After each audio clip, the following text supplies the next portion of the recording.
50 লাখ টাকার জামা কি কেউ পরে?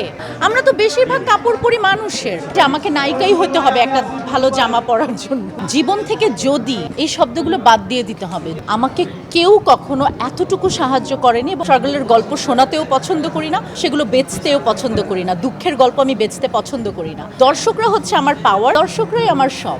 স্মৃতিটা এরকম আপনাদের সামনে স্মৃতি ভুলে যাই আমি। ক্যাপশন না দেয়া যায় না। এই যে মোবাইলের যে ভাইয়ার আছে, আমি এদেরকে বলছি, কারণ আমি বিশ্বাস করি যে টেলিভিশনে যারা আছে তারা এই ধরনের দিবে না, বা দিতেও পারে, এখন আমি জানি না। কিন্তু আপনারা কি এটা না দিতে পারেন না? 50 লাখ টাকার জামা কি কেউ পরে? এই যে এটা দেন, তখন হয় কি জানেন, একটা সাধারণ মেয়ে আমার কাছ থেকে ওকে আলাদা মনে করবে, এটা আমি চাই না। আমি চাই একটা সাধারণ মেয়ে অনুপ্রাণিত হোক আমাকে দেখে, ও মনে করবে যে আল্লাহ, আমি তো জীবনে কোনোদিন 50 লাখ টাকার জামা পরতে পারবো না। আমরা তো বেশিরভাগ কাপড় পরি মানুষের, ফ্রি।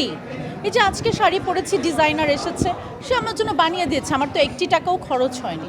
তো এই ধরনের ক্যাপশন আপনারা দিবেন না, যাতে অন্য মেয়েরা, সাধারণ মেয়েরা মনে করে যে আমাকে নায়িকাই হতে হবে একটা ভালো জামা পরার জন্য।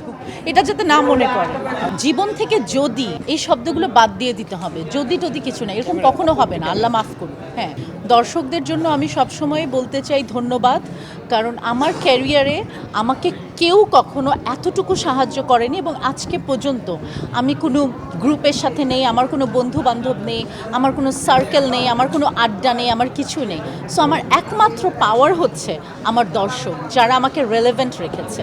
আমাকে কোনো বড় জায়গা থেকে ডেকে কাজ দিয়ে দেয় না, আপনারা দেখবেন না কখনো।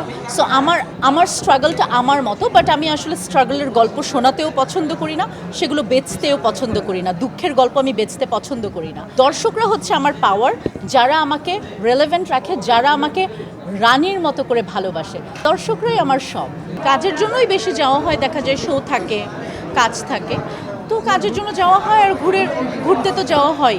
স্মৃতিটা এরকম আপনাদের সামনে স্মৃতি ভুলে যাই আমি, কিছু মনে থাকে।